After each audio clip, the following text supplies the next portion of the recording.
గాంధీ భవన్ నుంచి కాంగ్రెస్ సీనియర్ నేత విహెచ్ మాట్లాడుతున్నారు. ఇప్పుడు లైవ్ చూద్దాం.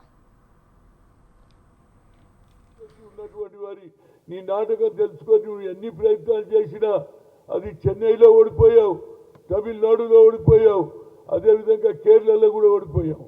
అదేవిధంగా మొన్న జరిగినట్టు ఉప ఎన్నికల్లో కర్ణాటకలో 2 బై ఎలక్షన్లో కాంగ్రెస్ గెలిచింది.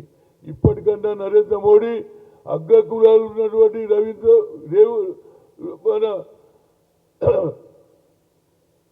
రేవంత్ రెడ్డి గారు, అదేవిధంగా మా రాహుల్ గాంధీ గారు ఇద్దరు అగ్రకులాలు బీసీ కులగన చేస్తే నువ్వు బీసీ ఉండి ఇంత అన్యాయం ఎందుకు చేస్తున్నావని నేను అడుగుతున్నా. తర్వాత చేస్తామనే మాకు నమ్మిక లేదు. పోనీ నీ గజిట్లో ఉండాలి కదా, వీఆర్ మేకింగ్ ఆఫ్టర్ దట్ అని. అంత కూడా సెంటెన్స్ పెట్టలేదు కాబట్టి I'm sitting on 9th indefinite గతంలో తెలంగాణ గురించి శ్రీకాంతాచార్య లాంటి వాళ్ళు ప్రాణాలు అర్పించారు. మా బీసీల గురించి నా ప్రాణాలు పోయినా తప్పనిసరిగా నేను ఈ ఉద్యమం కొనసాగిస్తా.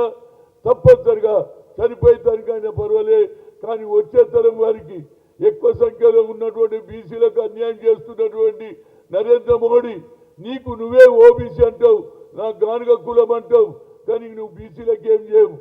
అగ్ర కులాలు ఉన్నోళ్ళే బీసీ కులగానే చేస్తుంటే నీ ఆలోచనలో ఎందుకు మార్పు రాదంటున్నా. ఏదో గొప్ప క్రెడిట్ మేము గెలిచారే, నువ్వు ఏమంటావు? బేటీ బచావ్ బేటీ పడావ్ అంటావు. ఆ బేటీ ఏం తప్పు చేసింది? ఆమె 3 సార్లు అయింది, నువ్వు కూడా 3 సార్లు అయినావు. 4వసారి రావడానికి నీ ప్రయత్నం చేస్తున్నావు, కానీ బీసీలు తప్పనిసరిగా నీకు జవాబు చెప్తారు నువ్వు కులగణన చేయకపోతే అని. తప్పనిసరిగా నేను చెప్తున్నా. 7th నా ప్రోగ్రాం కాగానే, దామోదరం సంజయ్ గారి వర్ధంతి ప్రోగ్రాం కాగానే తప్పనిసరిగా అన్ని కుల సంఘాలను, అన్ని బీసీ సంఘాలను కోరుతున్నారే, మనం అందరం ఈసారిగిన ఎదురు తిరగకపోతే మన ఓట్లతోటే ప్రతి ఒక్కరు కూడా ఎమ్మెల్యేలు అవుతారు, ఎంపీలు అవుతారు. పంచాయతీరాజ్లో 52% సర్పంచులు గెలిచారు. అదేవిధంగా చైర్మన్లు, వైస్ చైర్మన్లు కూడా 57% వచ్చిండ్రు. కనుక తప్పనిసరిగా నా డ్యూటీ ఇది. ఇవాళ నాకు రేవంత్ రెడ్డి గారు ఒక అవకాశం ఇచ్చారు. ఏది అడ్వైజర్ టు ది ఓబీసీ అన్నారు, ఏది ఎస్సీ ఎస్టీల గురించి, ఎస్సీల ఏది బీసీ కులగన గురించి నేను తప్పనిసరిగా ఈ పోరాటం కొనసాగిస్తా. Thank you. ఒక్క నిమిషం అండి, ఆయన చేసిన అభివృద్ధి చెప్తాం. గతంలో డాలర్ రేటు 61 రూపాయలు ఉండే, ఈయన వచ్చినాక 2014లో 61 ఉంటే 2026లో దాని 95 రూపాయలు అయింది. పెట్రోల్ రేట్ ఆనాడు 70 రూపాయలు పర్ లీటర్ ఉంటే ఇక్కడ 105 అయింది. అదేవిధంగా డీజిల్ రేట్ 60 రూపాయలు ఉండే పర్ లీటర్, ఇప్పుడు 96 రూపాయలు అయింది. ఎల్పిజి గ్యాస్ రేట్ 600 ఉంటే ఇప్పుడు 965 అయింది. కమర్షియల్ సిలిండర్ రేట్ 1200 ఉంటే 3360. ఇక గరిబోడు ఎక్కడి ఇట్లా ఎట్లా తయారు చేస్తాడు, దోశ ఇట్లా తయారు చేస్తాడు, వాళ్ళ నోట్లో కూడా మట్టి కొట్టినాం. గోల్డ్ రేట్ 28,000 ఉండే ఆ రోజు 10 గ్రామ్స్, ఇవాళ 1,52,000. ఇక పెళ్లిళ్ళు ఏడుకెళ్ళి అయితే ఎవడు అడిగినా నాకు 5 తులాల బంగారం పెట్టు అంటారు. ఏడుకెళ్ళి తేవాలే, పెళ్లిళ్ళు కావు. ఇక పెళ్లిళ్ళు కావు. ఈ ప్రభుత్వం పోయేదానిక అందరు కూడా, ఆ మహిళలు కూడా దుమ్ము పోసే పరిస్థితి వస్తుంది బాబు. ఇవన్నీ ఎందుకైనాయి? అదేవిధంగా డిమానిటైజేషన్ చేసి ఏది 2,000 ఓట్లు రద్దు చేస్తే కూరగాయలు అమ్ముకున్నాడు, 2 రూపాయలు దాచిపెట్టుకున్నాడు బస్త కింద, వాళ్ళందరూ కూడా చనిపోవడం జరిగింది. ఆఖరికి ఇవాళ ఇంకొక మాట చెప్తా, మీరు ఇదైతారు. ఇవాళ చికెన్ రేటు గతంలో ఏది 120 రూపాయలు ఉండే, ఇవాళ 300 అయింది. అమ్మ చికెన్ దగ్గర కూడా లేదు. కూర 400 ఉండే, ఇవాళ ఎంత అయింది తెలుసా? 1100 కిలో. అటు మటన్ లేదు, చికెన్ లేదు, పెట్రోల్ లేదు, డీజిల్ లేదు, ఆఖరికి బంగారం కూడా. నువ్వు చేసిన గొప్పతనం ఇన్ని రోజులు ఆయన లెక్క నేను చెప్తా.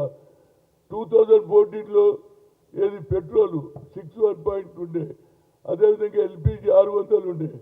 2018 వచ్చేవరకు 700 అయింది ఎల్పిజి. 222లో 1000 అయింది. 26లో వస్తే 900 ఏది పెట్రోల్ 105, డీజిల్ 910. నువ్వు ఏం ఘనకార్యం చేసినావురా బాబు? నీకు ఎందుకు ఓటేయాలి? ఇవాళ అడుగుతున్నారు, ఇక రేపు వచ్చేసింది మా కాంగ్రెస్. అరే మీరేమో బీజేపీ ఎంపీలు రా బాబు, 4-5 ఏది బీసీ ఎంపీలు, మీరు ఎందుకు అడుగుతలేరు? దానికంటే అయిపోయింది. ఇక ఆయన దేవుడు, ఆఖరికి అంబేద్కర్ని కూడా అవమానం చేస్తావు.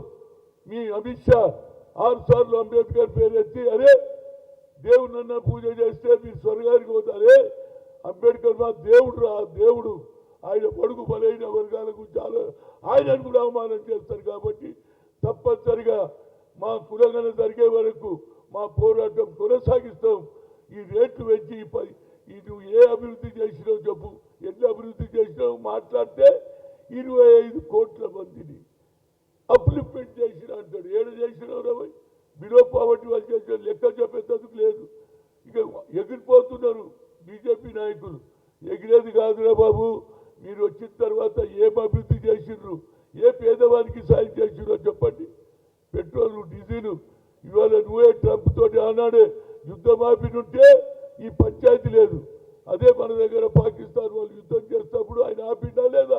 నువ్వెందుకు చెప్పలే? ఏమనంటే వరల్డ్ వార్ జరిగి నువ్వేం చేయలేదా? నువ్వెందుకు ఆపలే? ట్రంప్ నన్ను నేను అడుగుతున్నా. ఇవన్నీ మా మీద భారం పడ్డది. నేను తప్పనిసరిగా ఆ మరణ దీక్ష చేస్తా యాజ్ ఎ ఓబీసీ ఎంపీస్ కన్వీనర్గా, అదేవిధంగా ఏది గవర్నమెంట్ అడ్వైజర్గా ఓబీసీ డిపార్ట్మెంట్ ఇచ్చారు. దాని తరఫున నేను తప్పనిసరిగా ఆ మరణ దీక్ష 9th నాడు చేస్తా. ఏమి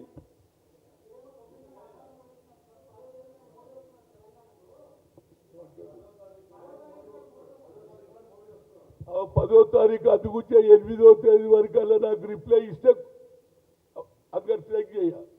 ఇండెఫినెట్ 8 లోపల రాకపోతే 9 నాడు